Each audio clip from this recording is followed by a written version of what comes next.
Hi friends, today we will talk about how to fix or how to solve the problem of keeps lagging on PowerPoint.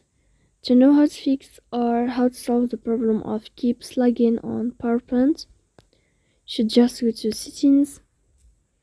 In the first you can go to apps and you will enter to PowerPoint. Then you can click on first stop and you can click OK. After that you will enter to storage.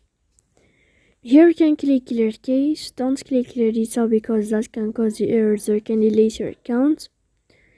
In the end you can turn off your Wi-Fi here, and you can wait a moment to turn on your Wi-Fi again to fix that problem.